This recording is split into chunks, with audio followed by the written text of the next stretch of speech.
अतिवृष्टी आणि ढगफुटी सदृश्य पावसामुळे अहिल्यानगर जिल्ह्यात शेतकऱ्यांचं मोठं नुकसान जे आहे ते झालेलं आहे आणि यामध्ये सोबतच फुल शेतीचं देखील आपण बघतो की मोठं नुकसान जे आहे ते झालेलं आहे आणि ऐन दसऱ्याच्या तोंडावरती हा मोठा फटका जो आहे तो फुल उत्पादन शेतकऱ्यांना बसणार आहे. आपण बघतो की ही सगळी फुलं जी आहे मोठ्या प्रमाणात पाऊस झाला आणि त्यामुळे आता ही फुलं सडू लागलेली आहे, झाडं देखील आता सडू लागलेले आहे आणि त्यामुळे लाखो रुपयांचा फटका जो आहे तो अहिल्यानगर नगर तालुक्यातील अकोळनेर या गावामध्ये बसलेला आहे. काही शेतकरी आपल्यासोबत आहेत, त्यांच्याशी आपण बातचीत करणार आहोत. काय सांगाल, मोठ्या प्रमाणात पाऊस झालेला आहे आणि हे सगळं नुकसान जे आहे तुमचं झालेलं आहे? हो, नुकसान तर भरपूर आहे. पावसामुळे फुलं तोडण्यास आणि रोग वाढल्यामुळं हे झालंय म्हणजे नुकसान भरपूर झालेलं आहे.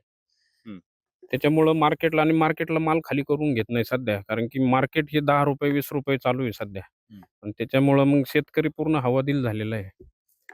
तुमची किती फुलशेती आहे आणि कसं आर्थिक फटका तुम्हाला बसलेला आहे? माझी पूर्ण फुलशेती 10 एकर आहे कंप्लीट. त्याच्यामध्ये झेंडू आहे, गुलाब आहे, गुलछडी आहे. त्याचं पूर्ण म्हणजे पाणीच आहे सगळं क्षेत्रात. जी नवीन लागवड केलेली आहे बिजलीची मार्गशीर्षसाठी त्याचं बी पूर्ण म्हणजे पाणी आहे वावरात. विहिरीतून वर पाणी चालू झालेलं आहे सगळं. हं. आता दसरा तोंडावर आहे. किती आर्थिक फटका जो आहे तो शेतकऱ्यांना बसलेला आहे आता? अकोळनेर गावामध्ये फुलशेती ही मोठ्या प्रमाणात होत आहे. त्याचा लागवडीचा खर्च फार मोठा आहे. परंतु अतिवृष्टी झाली, ढगफुटी सदृश्य पाऊस झाल्यामुळं अकोळनेर गावामध्ये वर्षामध्ये ह्या शेतीचा 15 ते 20 कोटीचा उलाढाल असते. प्रत्येक शेतकरी हा याच्यावर त्याचं जीवन जगत असतो. परंतु ह्या पावसामुळं सगळे फुलं सडून गेले. जे फुलं आले त्याच्यामध्ये पाणी साठून त्या पाकळ्याला सडावा धरला गेला आणि त्यामुळं मार्केटमध्ये फुल विकल्या जात नाही. अगदी मातीमोल भावामध्ये ते टाकून यावं लागतं आणि म्हणून शेतकऱ्यांना खर्च करूनही हातामध्ये एकही रुपया येण्याची शाश्वती अशी राहिलेली नाही.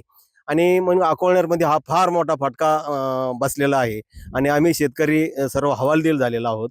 यासाठी सरकारी पातळीवर आम्हाला काहीतरी मदतीची आवश्यकता आहे, ती मिळायला पाहिजे अशी आमची सर्व शेतकऱ्यांची धारणा आहे.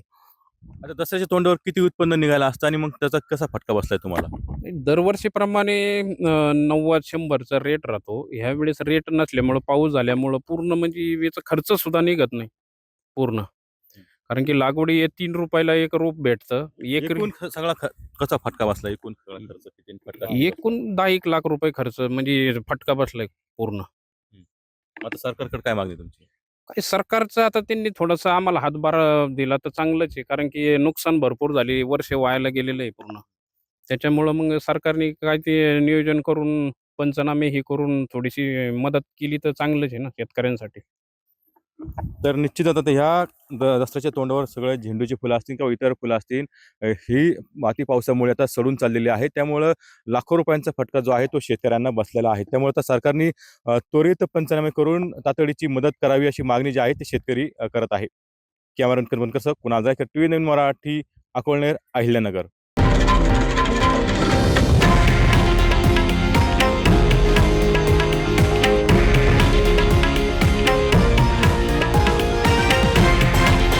हे आहे देशातील नंबर 1 न्यूज नेटवर्क आणि आपण पाहत आहात TV9 मराठी, एकमेव.